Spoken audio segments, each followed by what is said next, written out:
एक ये छोटा सा बच्चा है 8-9 वर्ष का, इसके इतने छोटे छोटे हाथ और हमारे इतने बड़े कढ़ाई, तो ये हमारे कढ़ाई तो साफ कर नहीं सकता, हमारे तो किसी काम का है नहीं। आप चाहो तो आप ले जाओ, आप 2 आदमियों के बर्तन मांज लेगा, घर साफ माफ कर लेगा। आप चाहो तो इसे ले जाओ, फिर कोई अच्छा आदमी मिलेगा तो मैं आपको बताऊंगा, तब इसे लगा देना। तनख्वाह क्या लेगा? सेठ जी ने पूछा। क्या बोले? रोटी और कपड़ा। क्या बोला? नहीं, कुछ कम करो। बोल बेटा, क्या कम करेगा? कि बाबूजी क्या कम करूं, मैंने ज़्यादा मांगे ही नहीं है, रोटी और कपड़े ही तो मांगे हैं। देख, हमने तो आज तक किसी को मुँह मांगा दिया नहीं है।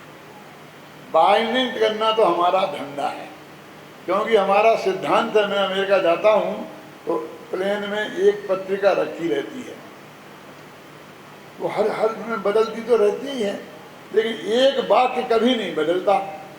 30 वर्ष हो गए मुझे।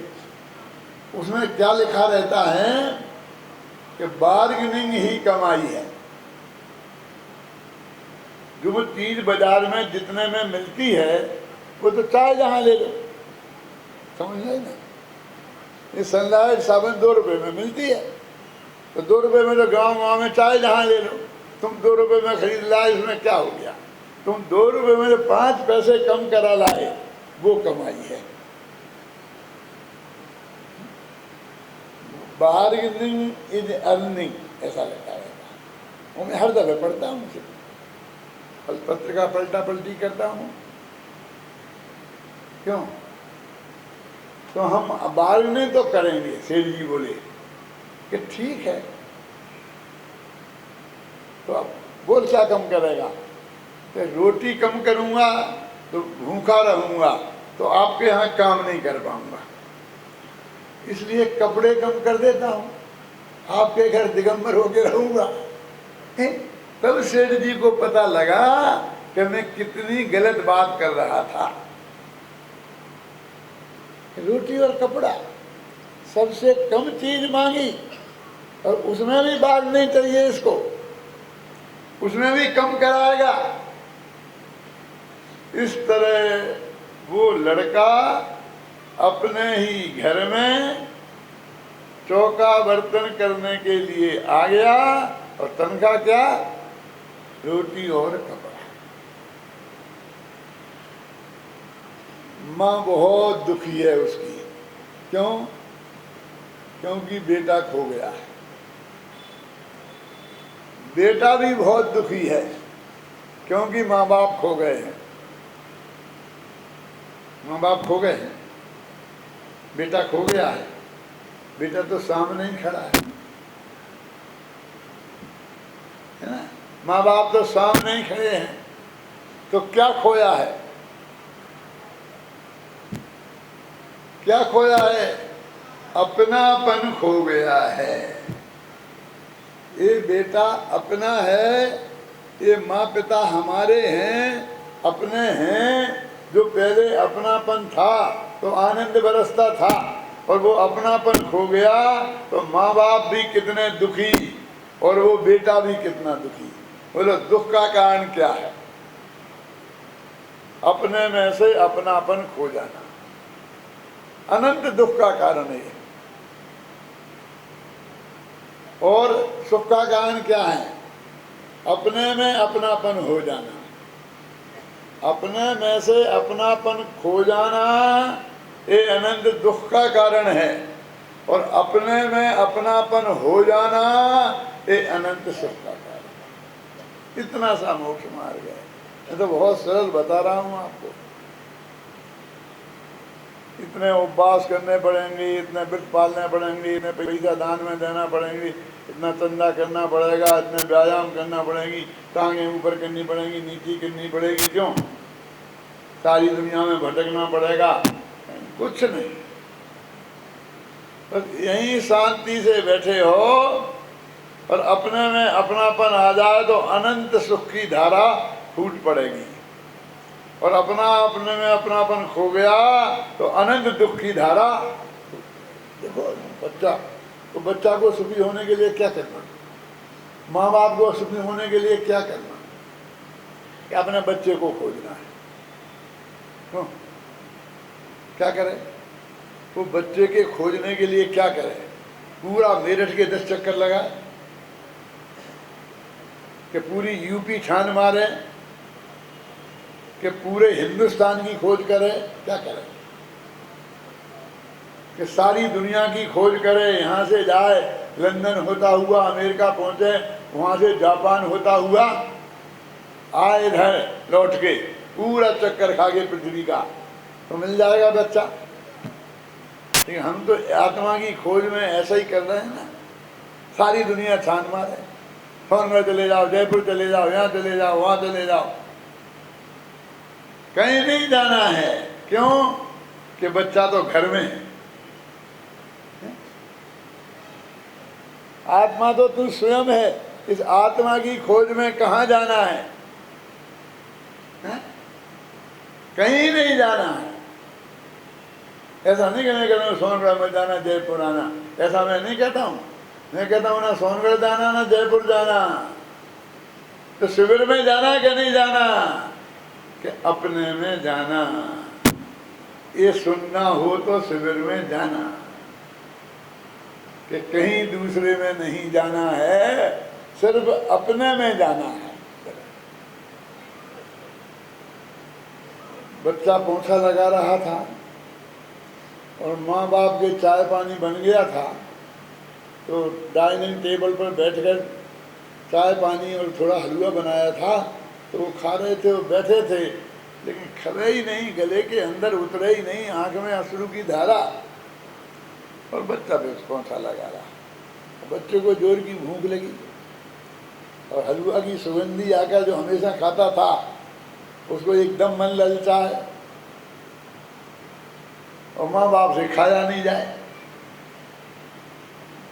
थोड़ा पोंछा बंद करके और पहुंचा डाइनिंग टेबल के पास, क्या अम्मा जी थोड़ा सा हलवा मुझे। चुप रह, जा पोंछा लगा, बचेगा तो बाद में देखेंगे, बाद में देंगे नहीं बाद में देखेंगे, बचा रहेगा तो। अरे पूरा ही बचा रहना है, तुमसे तो खबर ही नहीं रहा। लेकिन तो ऐसा कह नहीं सकते कि बाद में देंगे, और तत्काल तो दे ही नहीं सकते। मैं पूछता हूं अपने उस सगे बच्चे से जिसके आगे पीछे अम्मा जी दौड़ा करती थी, क्यों एक गिलास में दूध लेके और बेटे को पिलाना है, तो यहाँ भागता है बच्चा, यहाँ भागता है, और अम्मा जी दौड़ती दौड़ती यहाँ जाती हैं, वहाँ जाती हैं, वहाँ जाती हैं, मनाती हैं, पी ले बेटा, पी ले बेटा। क्यों? आप लोगों को ज़्यादा अनुभव होगा। ये दादियाँ कितनी अपने पोतों के पास पीछे दौड़ती हैं दूध पिलाने के लिए, और वो मांग रहा है तो झिड़क रही है। क्यों? ये व्यवहार ये माताओं का क्यों हो गया है, मेरी समझ में नहीं आता।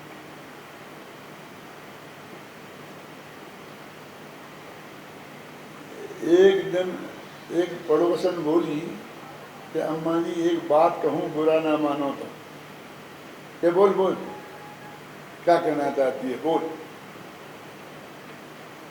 तेरी बात का मैंने बुरा माना ही कब है? क्या देखो क्या कि ये लड़का बहुत छोटा है, बहुत प्यारा, अच्छा, कि हाँ, तो इसे थोड़ा खाना अच्छा दिया करे और काम इससे थोड़ा कम लिया करे। क्या वक्ती है, दिन भर तो पड़ा रहता है, काम करता ही क्या है, और खाना दिन भर तो चढ़ता रहता है, खाता नहीं। इन माताएं बहनें जो बहुत अच्छी होती हैं, उनकी ये भाषा में असंयम कहाँ से आ गया? लोग कहते हैं कि माताएं बहुत अच्छी होती हैं, होती होंगी, मुझे कोई एतराज़ नहीं है, लेकिन सिर्फ अपने बच्चों के लिए। घर में अपनी जो चौका बर्तन कर रहा है ना बच्चा, वो भी तो बच्चा ही है ना किसी का। उसके साथ ऐसा व्यवहार क्यों?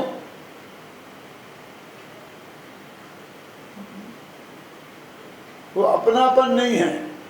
अपनापन खो गया है तो सगा अपना बच्चा है, फिर भी उसके साथ व्यवहार सही नहीं है। खाना भी देगी तो अपमान पूर्वक, उसे 2 रोटियां शांति से सम्मान पूर्वक बैठ के नहीं खाने देगी। वो खाना खाने बैठेगा और इसका भाषण चालू होगा, ऐसा करना चाहिए, ऐसा करना चाहिए, ये सफाई में ऐसा करना चाहिए, कपड़े धोने में ये करना चाहिए। भाषण बाद में कर लेना, 2 रोटियां खा लेने देना शांति से। ये माताओं बहनों का बच्चों के प्रति ये व्यवहार है तो क्यों है? क्योंकि उनमें अपनापन नहीं है।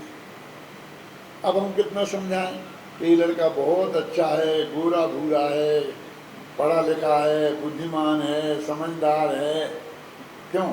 कुछ असर पड़ने वाला नहीं है अम्मा जी पे। असर पड़ेगा तो कब पड़ेगा? यदि तुम समझा सकते हो तो ये समझाओ कि तुम्हारा जो पप्पू खोया है वो यही है, और नहीं समझा सकते हो तो भाषण बंद करो, प्रवचन बंद करो, जरूरत नहीं है। ये आत्मा अच्छा है, बढ़िया है, कुछ नहीं होगा। तू आत्मा स्वयं है, मैं स्वयं भगवान हूं, ये अंदर से ध्वनि आना चाहिए तो आनंद का झरना झरे।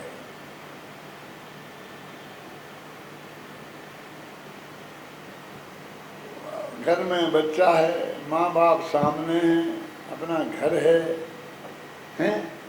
तो माँ के सामने बच्चा है, बच्चे के सामने माँ है, और दोनों अनंत दुखी हैं। उनके सुख का उपाय क्या है? सिर्फ इतनी पहचान। बच्चा नहीं खोया है, घर नहीं खोया है, पहचान खो गई है। बस उसे किसी तरकीब से ये पता लग जाए कि ये मेरा बच्चा है, फिर देखो कुछ कहने की बताने की जरूरत है। घर में चौका बर्तन करते करते बच्चा बढ़ता रहा, सेठ सेठानी अनंत दुखी रहे, और वो 15 वर्ष का हो गया। ख्याल में एक दिन दूसरी पड़ोसन आई और उसने कहा, अम्मा जी एक बात कहूँ, बुरा ना मानो तो।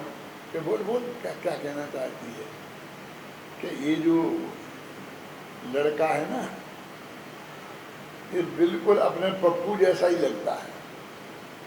वैसे ही घुंघराले बाल, वैसे ही गोरा भूरा चेहरा, वैसे ही चाल ढाल, वैसे ही इसकी बोलने की स्टाइल, मुझे ऐसा लगता है जैसे वो ही हो। तो अंदर से माँ गदगद हो गई, क्योंकि उसके बेटे की चर्चा हो रही थी। कैसा? जैसा उसके घुंघराले बाल थे, जैसे वो गोरा भूरा था, क्या उसके बेटे की चर्चा हो रही थी, इसलिए वो बहुत गदगद थी। बोली, लगता तो मुझको भी ऐसा ही है,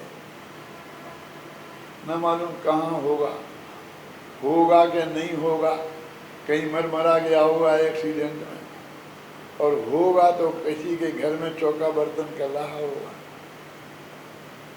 क्या वो बोली कि यदि आज अपना पप्पू होता तो वो भी इतना ही बड़ा होता, पड़ोसन ने कहा, जितना बड़ा ये है। हाँ, लगता तो ऐसा ही, इतना ही बड़ा होता। तो उसने कहा कि आज तो अम्मा जी बहुत शांत हैं, गदगद हैं, नहीं तो उनकी प्रसिद्धि पूरे मोहल्ले में थी। समझे ना? अब मौका बहुत अच्छा है कि मैं अपनी बात कह दूं। तब वो बोली कि अम्मा जी ऐसा करो ना, अपने पप्पू को खोए तो 10 बरस हो गए और आज तक तो मिला नहीं, और ना भविष्य में मिलने के कोई चांस हैं। अब तुम इसी बच्चे को गोद ले लो, इसका संकट खत्म और तुम्हारा संकट खत्म। इसने तरकीब बताई तो एकदम अम्मा जी लाल बबूला हो गई एकदम। क्या भक्ति है, ना मालूम किस छिनाल का होगा। किसको कह रही है? अपने ही बच्चे को कह रही है कि किस छिनाल का होगा। इन माताओं बहनों को दूसरों के बच्चे छिनाल के ही देखते हैं, और अपने सोचो, बच्चा तो वही था उसी का।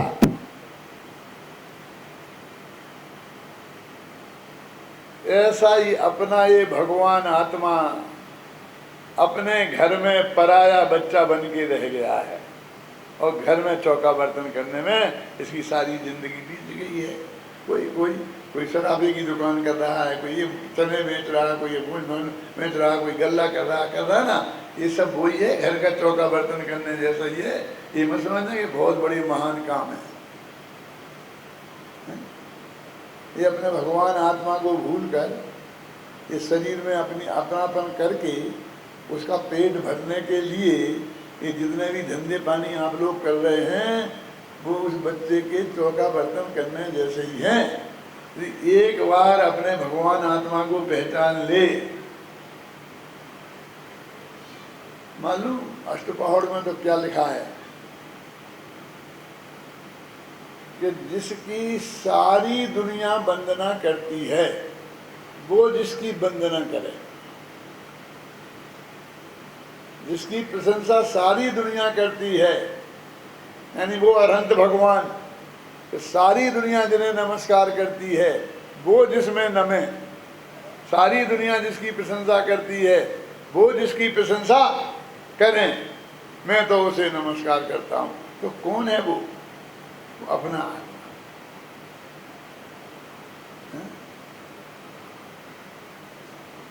कुंद कुंद का नमोकार मंत्र तुमने देखा सुना कभी?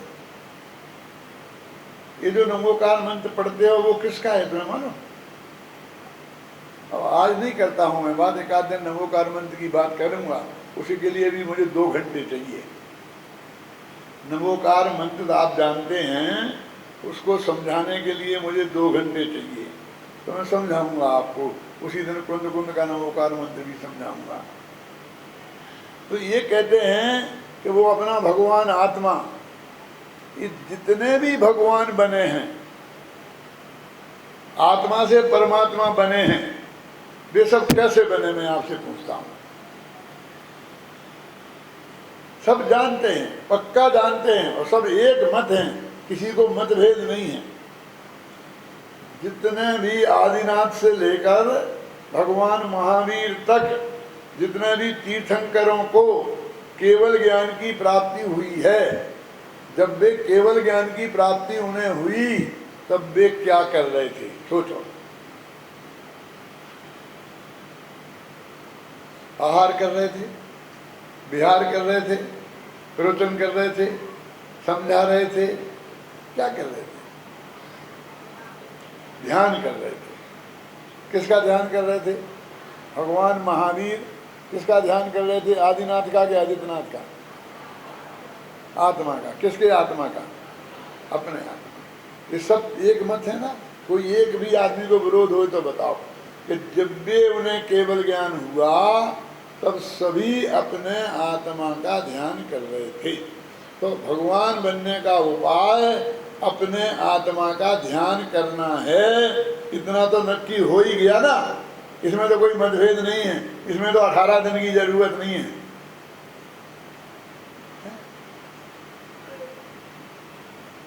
अब अपने आत्मा का ध्यान कर रहे थे तो ठीक है, ध्यान कर रहे थे, लेकिन हमारी समझ में नहीं आया कर क्या रहे थे। कि ध्यान, वो ध्यान तो ठीक है, लेकिन कर क्या रहे थे? कि ध्यान करे तो ध्यान क्या कर रहे? ध्यान में क्या कर रहे थे? रीढ़ की सीधी, हाथ रखे थे, तो आंखें बंद। ये तो शरीर की क्रिया है भाई साहब। फिर आंखें बंद हैं, हाथ पे हाथ रखना, रीढ़ की हड्डी सीधी, तो ऊँट को तो कभी समय दर्शन होगा ही नहीं, क्योंकि उसकी तो रीढ़ की हड्डी कभी सीधी हो ही नहीं पाती है?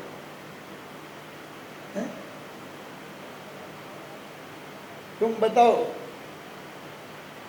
कि वो ध्यान में कर क्या रहे थे कि आत्मा को जान रहे थे। तो इसका मतलब ध्यान करने के लिए आत्मा को जानना पड़ता है। ज्ञान में और ध्यान में फर्क क्या है जानते हैं? जानना उसका नाम ज्ञान, और लगातार जानते रहना उसका नाम ध्यान। बहुत सरल।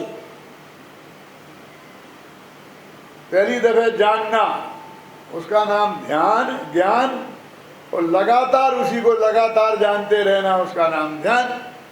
आत्मा को उनने जाना तो वो ज्ञान हो गया, फिर लगातार जानते रहे अंतर मुहूर्त तक तो वो ध्यान हो गया, और अंतर मुहूर्त में केवल ज्ञान हो जाता।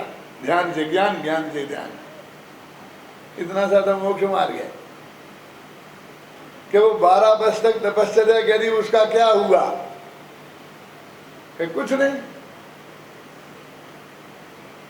उनको केवल ज्ञान तो वो अंतर मुहूर्त के आत्मा के ध्यान से हुआ ना। और बाहुबली को 1 वर्ष तक नहीं हुआ, ध्यान में खड़े रहे कि ध्यान में खड़े रहे। अरे ध्यान में 1 वर्ष तक नहीं लगता, ध्यान हो तो अंतर मुहूर्त में केवल ज्ञान होता है। तो खड़े रहे, ध्यान बीच बीच में टूटता रहा, अंतर मुहूर्त तक लगातार नहीं रहा, तो उन्हें नहीं हुआ।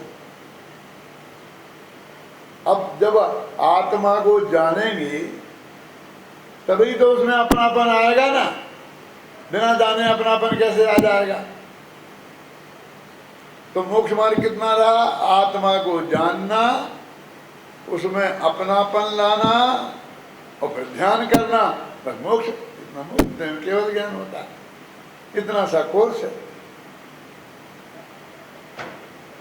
तो लोगों को आश्चर्य होता है, क्या बात कर रहे हैं, क्या बात कर रहे हैं, सबको उड़ा रहे। सबको उड़ा नहीं रहे, मैं तो आपसे कहलवाया है ना कि भगवान महावीर को जब केवल ज्ञान हुआ तब वे क्या कर रहे थे। आज तक किसी भी महाराज को, केवल तीर्थंकर को आहार करते हुए केवल ज्ञान नहीं हुआ, विहार करते हुए केवल ज्ञान नहीं हुआ, उपदेश देते देते केवल ज्ञान नहीं हुआ।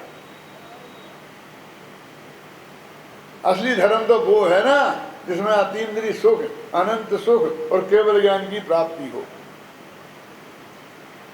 अभी अपन तो दूसरी चर्चा में उतर गए। वो बेचारा बच्चा वहां पर चौका बर्तन कर रहा है।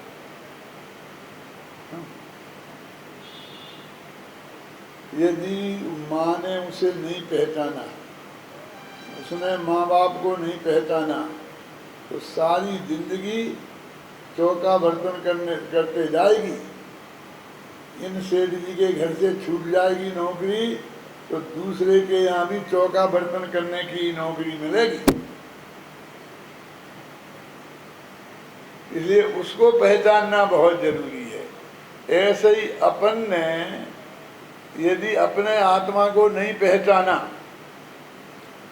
उसमें अपनापन नहीं किया और ये देह छूट गई, तो 4 गति और 84 लाख योनियों में ना मालूम कहाँ कहाँ कैसे कैसे कितने कितने चक्कर काटने पड़ेंगे। इसकी कल्पना आपको है? कोई बच्चे को है? वो बच्चा जानता है, लेकिन क्या करे, समझ में नहीं आता क्या करे। माँ की समझ में नहीं आता क्या करे। पुलिस में रिपोर्ट लिखा दी, पुलिस वालों को कह दिया, एक इनाम भी घोषित कर दी, कह दिया कि हम इतना पुरस्कार देंगे हमारे बच्चे को खोज के लाए। क्यों? ये कुछ नहीं होता। कोई दूसरा उपाय है ही नहीं। हमने इतने उपवास किए, इतने व्रत किए, इतना दान दिया, इतना ये किया, उतना ये किया है, लेकिन मुझसे कुछ होने ही वाला नहीं है, क्योंकि मार्ग तो ये है। उस बच्चे को और माँ को पहचान हो जाए तो दोनों का संकट खत्म हो जाए। आप यदि कहो तो ये काम मैं करा सकता, करा दूं, तालियां बज गई। क्योंकि कहानी मैंने बनाई है। ये कोई कहानी के लिए मैं कहानी नहीं सुनाता। मुझे कोई गहरा तत्व ज्ञान समझाना है, उसके अनुरूप कहानी में खुद बनाता हूँ और उसके एक एक एंगल को स्पष्ट करता हूँ। क्या करा दूं?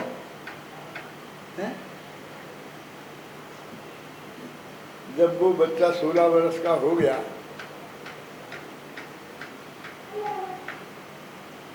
तो उसकी सेठानी को अंदर से बहुत गहराई से, जब उसका जन्मदिन आया था तो अपने जन्मदिन मनाते हुए ये विकल्प आया कि भाई ये लड़का तो अपने ही बेटे जैसा लगता है। तो सेठानी पूछने लगी, तेरा क्या नाम है, तेरे माँ बाप कहाँ हैं, तुम कौन से गांव का रहने वाला है। वो लड़का सोचता है कि आज 10 साल हो गए, आज तक सेठानी ने मेरा नाम नहीं पूछा, अपना नाम रख लिया, कुछ भी रामू श्यामू जो भी रखना था, मेरा नहीं पूछा, अपनी तरफ से ही रख लिया। रख लेते कि नहीं? और ना माँ का नाम, बाप का नाम, जाति कुछ नहीं पूछा। और आज इनको ये मेरी जानने की क्या जरूरत पड़ रही है, बहुत प्रेम से पूछ रही हैं। उसे भी थोड़ा उत्साह जगा तो वो भी बताने लग गया कि मेरा नाम ये है, मेरे माता पिता थे, सेठ थे बहुत बड़े, हमारा बहुत बड़ा घर था, हम ऐसे रहते थे, ऐसे रहते थे। वो सब जो कहानी थी वो सारी कहानी बच्चा सुना रही। ये तो हमारे पप्पू की कहानी जैसी कहानी लगती है। वो कहानी तो उसकी सच्ची थी ना, वो पंडित हुकुमचंद की बनाई हुई थोड़ी थी। है? वो सुना रहा था और उसके अंदर से बराबर मिलान होता जाता था। इतने में वो लड़का नहाने जाने लगा तो नहाने के लिए उसने अपनी बुशर्ट खोली तो उसकी पीठ पर इतना काला काला निशान था लहसुन का। समझते आप? होता ये देख के, अरे ऐसा निशान तो हमारे पप्पू के पीठ पे था, तो इसकी पीठ पे भी ऐसे ही निशान है। अब और गहराई से छानबीन शुरू हुई और उसको भरोसा हो गया कि ये मेरा बच्चा है। अब क्या होगा? क्यों? एकदम चिल्लाई। सेठ जी दौड़े दौड़े आए, क्या हुआ क्या हुआ? अरे देखो तो अपना पप्पू मिल गया। अरे मिल गया तो रोती क्यों है? खुशियां मना, रोने के दिन गए कि इसलिए रोती हूँ कि मेरा पप्पू मेरे ही घर में पड़ा रहा, पूरा बचपन निकल गया, ना पढ़ पाया ना लिख पाया, चौका बर्तन करता रहा और मैंने इसे ढंग से खाने को भी नहीं दिया और काम भी डट के लिया। ये पोंछा लगाता था मगर जरा रुके, नहीं पोंछा लगा कि साहब सारी जमीन दर्पण जैसी चमक रही है, गंदगी कहीं है ही नहीं, क्या साफ करूं? बहस करता है, चुप तुम तो लगा, चाहे साफ है तो भी घिसा। नौकर खाली नहीं बैठना चाहिए, चाहे गंदगी हो चाहे नहीं।